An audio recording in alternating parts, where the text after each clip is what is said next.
Praise the lord. దేవుని నామమునకు మాత్రమే మహిమ కలుగును గాక.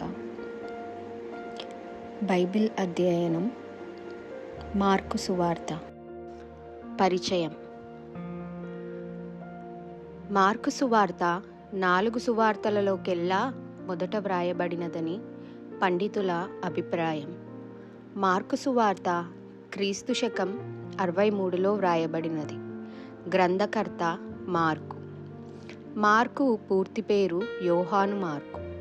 యోహాను అనునది యూదుల పేరు.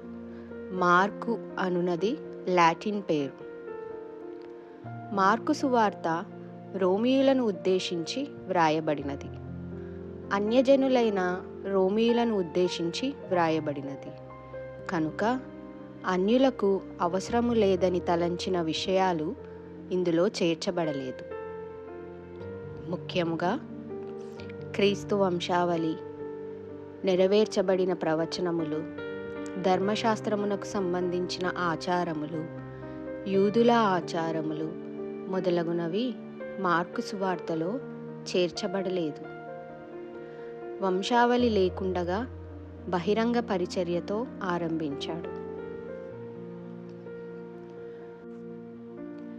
మూలాంశము, ముఖ్య పదము యేసు సేవకుడు.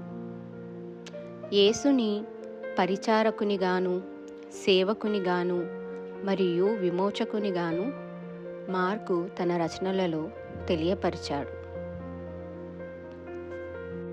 మూలవాక్యములు మార్కు సువార్త 10వ అధ్యాయం 43 నుంచి 45 వరకు. ముఖ్య అధ్యాయం 8వ అధ్యాయం. మార్కు సువార్తలో 2 ముఖ్యమైన భాగములను గమనించవచ్చు. అవి ఏమిటంటే యేసు సేవ, శిలువ బలిదానం. మార్కు సువార్త 1వ అధ్యాయం 1వ వచనం. మార్కు యేసుప్రభు వారిని దేవుని కుమారునిగా పరిచయం చేయుట ద్వారా సువార్తను ఆరంభించాడు. దైవకుమారునిగా యేసుప్రభు సాక్షాత్కారం మనం చూడవచ్చు.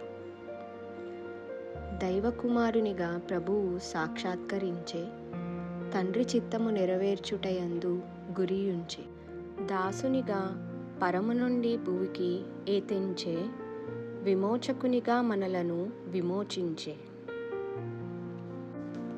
ప్రార్థన. తండ్రి, నీ వాక్యాన్ని ధ్యానించుకునే భాగ్యాన్ని మాకు దయచేసినందుకు మీకు స్తోత్రాలు నాయనా. తండ్రి, మీ వాక్యం మంచి నేలను పడు మొలకెత్తే విత్తనం వలె మరియు మా పాదములకు దీపముగా ఉంటూ నడిపించుమని, ఏ ఆటంకం లేకుండా బైబిల్ అధ్యయనం కొనసాగునట్లు దీవించుమని యేసు ప్రభువు వారి పుణ్యనామమున అడిగి వేడుకుంటున్నాం తండ్రి. ఆమెన్.